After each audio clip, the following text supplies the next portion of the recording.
It's so big that it stops passers-by in their tracks. The 100-foot-high plus minarets tower over the local landscape and can be seen from blocks away. This is the Cologne Central Mosque, and when construction is completed, it will be Germany's largest Muslim house of worship. The $40 million facility will hold at least 1,200 worshipers and include a restaurant, a prayer room, a library, and more. This is just a massive structure. It takes up an entire city block here in Cologne, and when it's finished, it will be the largest mosque in all of Europe. Germany is home to some 4.3 million Muslims, including 125,000 who live in Cologne.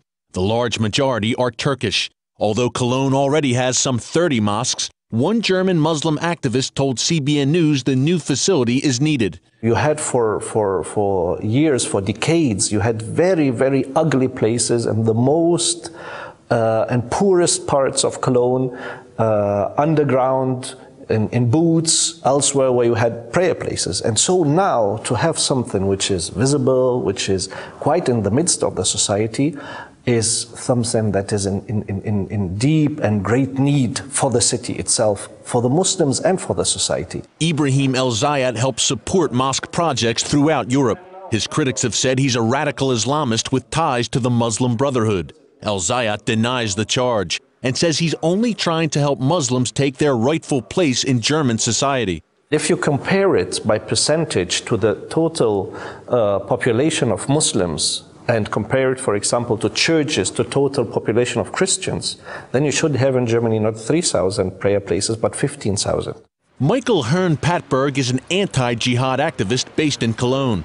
He told CBN News the new mega mosque is a political statement to show Islamic dominance in the city. It's no coincidence, he says, that Cologne is also home to the famed High Cathedral of St. Peter, a historic landmark and symbol of German Catholicism. The cathedral is the largest Christian building north of the Alps, and the 4 Islamic Turkish associations also have their center in Cologne. The purpose is to challenge the sovereignty of Christianity in Cologne. Not far from Cologne, in the small German town of Herten, locals are seeing a similar trend. Herten's population is 10% Turkish Muslim and rapidly growing. There are a lot of small mosques here, called the backyard mosques. There are quite a number of them, but there is one big mosque, the Blue Mosque, and another one is being built. Jutta Becker is a member of Herten City Council. She took CBN News to the so-called Blue Mosque, where cars were decorated with Turkish flags. Becker says the town's Christian leaders are silent in the face of Islam's growth. When there are so-called Christian Islamic dialogue meetings, both the Catholic priests and the Protestant ministers ask me not to open my mouth and cause any trouble. I've got the reputation for stirring up things because I will not take the Islamization of this town lying down. In Germany, critics of Islamization are often labeled by the media and the left as Nazis and racists. It's always the same argument, the knock them dead argument. You're a right radical, or a populist radical, or you're a Nazi, or you're a foreign hater. Claudia Ludwig heads the Independent Citizens Party in the town of Recklinghausen, north of Cologne. She believes many German Turks are more attached to their home country than to Germany. The Turks in Germany regard Erdogan, and not the Chancellor of Germany, as their leader. Turkey's Prime Minister Recep Tayyip Erdogan heads that country's Islamist government.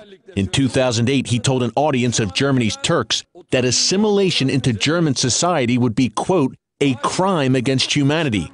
Erdogan's government is directly involved in the building and supervision of mosques across Germany, including the Cologne Mega Mosque, through a cultural organization called DİTİB. DİTİB acts as an arm of the Turkish government in Germany. It operates with full German permission. They should be looked at as enrichment, not as threat. And so if we say Erdogan has a relation to the people, oh, it's absolutely fine. Erdogan's regime has drawn closer to its Islamic neighbors in recent years and is fiercely anti-Israel. That has some in Cologne wondering whether the new mega mosque will really be the beacon of tolerance that El Zayat would suggest. Eric Stackelbeck, CBN News, reporting from Cologne, Germany.